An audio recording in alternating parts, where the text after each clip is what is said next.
Certaines molécules, comme l'insuline qui transporte les molécules de sucre, sont trop grosses pour passer par les portes d'une cellule.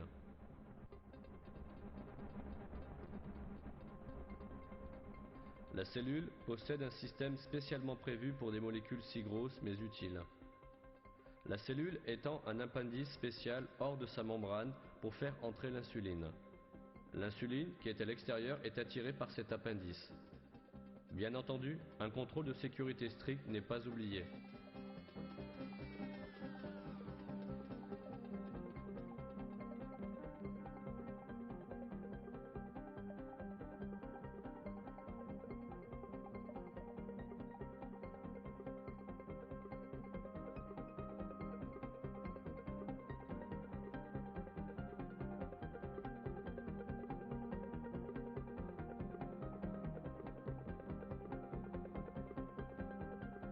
Une fois à l'intérieur, des enzymes transporteuses spéciales récupèrent soigneusement les molécules de sucre de l'insuline.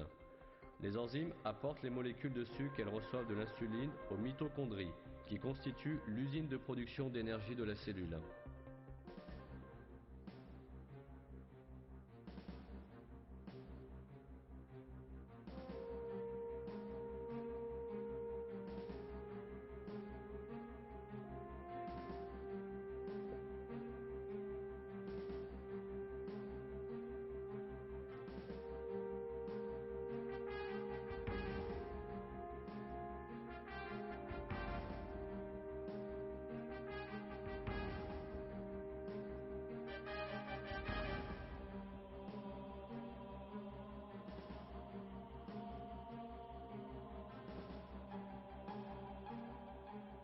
La tâche de la mitochondrie est de briser les molécules contenant de l'énergie qu'elle reçoit, afin que la cellule puisse les utiliser.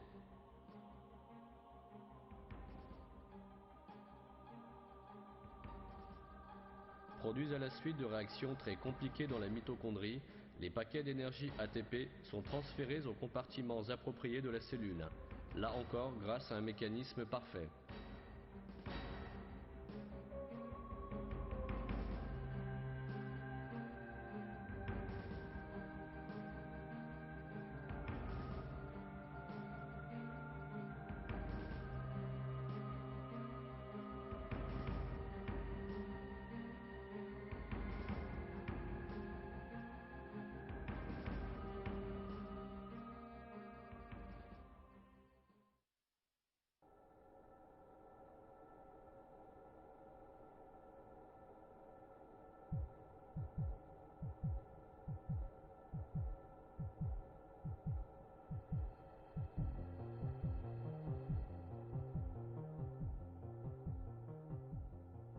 Des canaux spéciaux appelés réticulum endoplasmique s'occupent du transport à l'intérieur de la cellule.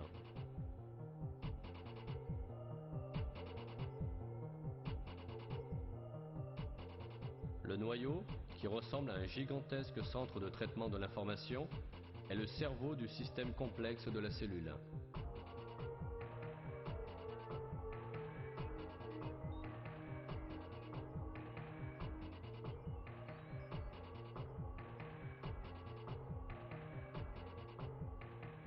À l'intérieur de la cellule se trouvent les chromosomes, dont chacun est une immense base de données. Les chromosomes sont constitués de chaînes d'ADN enchevêtrées. Les plans détaillés de tous les systèmes présents dans la cellule sont codés dans ces chaînes d'ADN.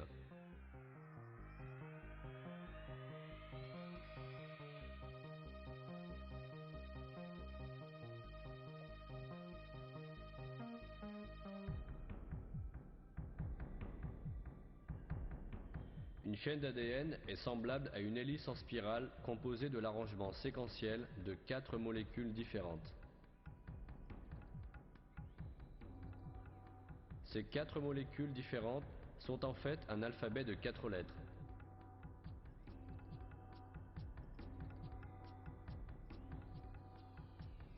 Grâce à cet alphabet, une énorme quantité d'informations qui remplirait des centaines de volumes d'une encyclopédie est codée dans la molécule d'ADN.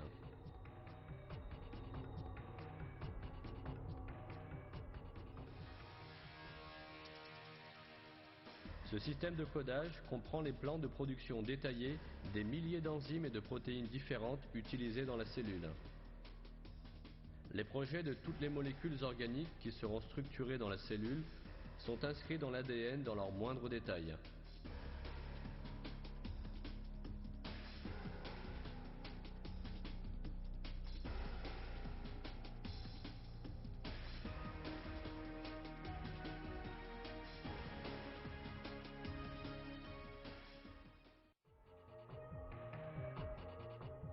La production d'une molécule organique, telle qu'une protéine, commence par l'identification du gène contenant l'information requise parmi l'ADN se trouvant dans les chromosomes.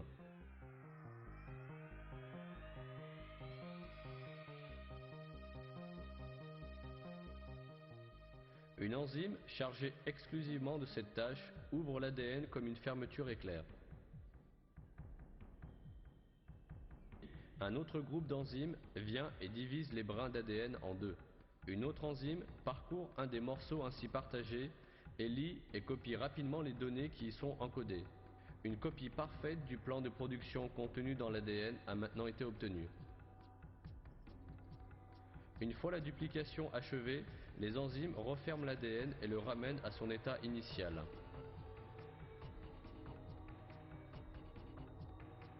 La copie effectuée d'après l'ADN est appelée ARN messager. L'ARN messager contient le plan de production de la protéine dont la cellule a besoin.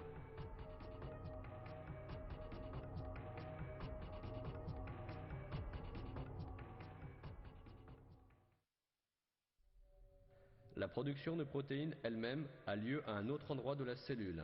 Cette structure, que nous pouvons également appeler l'usine de la cellule, est le ribosome.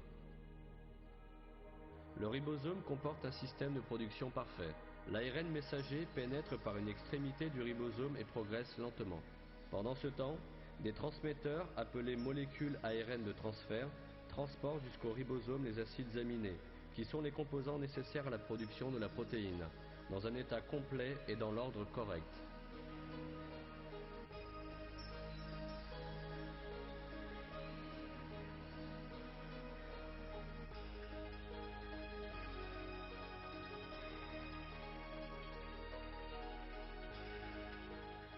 Les acides aminés apportés ici se combinent dans le bon ordre grâce au code se trouvant sur l'ARN messager.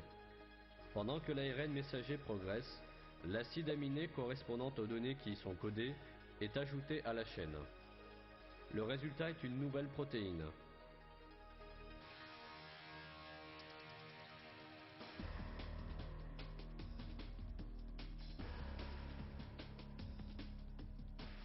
La moindre erreur dans la séquence de l'acide aminé rendrait la protéine ainsi produite inutilisable.